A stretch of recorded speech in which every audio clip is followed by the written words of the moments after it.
Previously, we learned how to practice changing chords. In this lesson, we're going to be looking at the different types of notes. So let's get into it. Up top here, this is a whole note.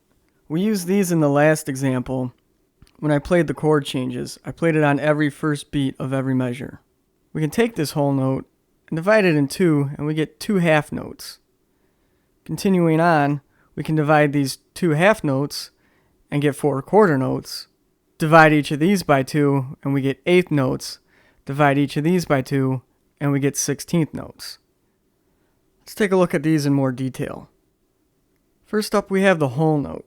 Basically, we're going to have 4 beats per measure, and we're only going to play the note on the very first beat. Here's an example of what I'm talking about.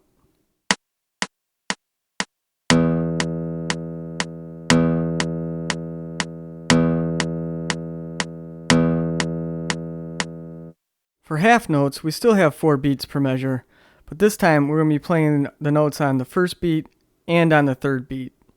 Here's a quick example of that.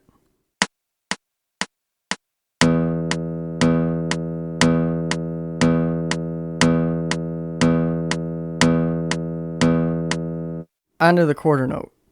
These will be played on every single beat in the measure. Here's an example.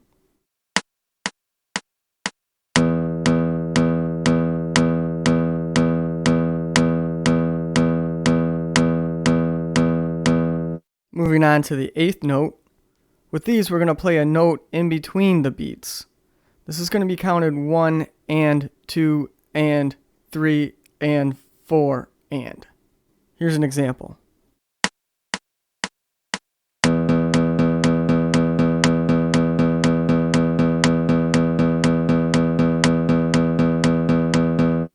Let's get a little bit faster now with the 16th note.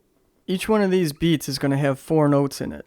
To count these, we count these 1 E and a, 2 E and a, 3 E and a, 4 E and a.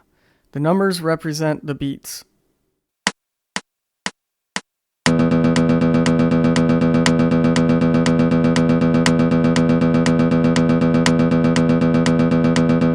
Practicing all 5 of these will not only help you give you a good sense of how to stay in time, but it also improves your rhythm skills. And rhythm is like half of music. Instead of dividing a measure by 2, we can really divide it by basically any number that we want to. I'm going to go deeper into that in another playlist. But triplets are a real easy example. To count these, we go 1 triplet, 2 triplet, 3 triplet, 4 triplet. Here's an example.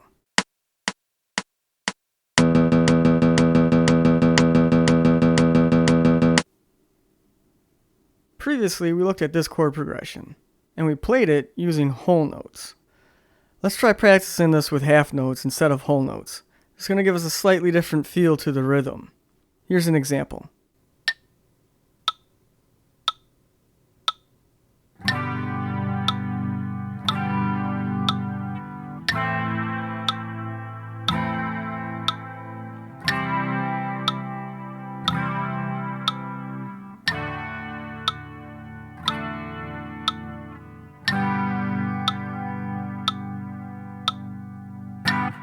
Finally, in this example, let's try mixing it up a little bit.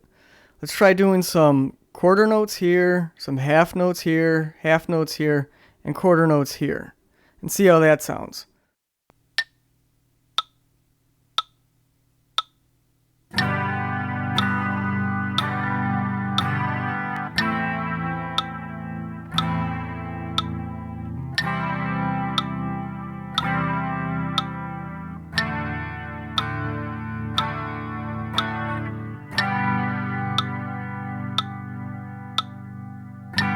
We can also take out this chord right here and put a rest here. You can do that with any one of these. So take this idea and see what other kind of strumming patterns you guys can come up with on your own. I do recommend that you continue to use this chord progression right here, because it sounds good and they're very easy to play. In the next lesson, we're going to be looking at time signatures. Hope to see you guys there.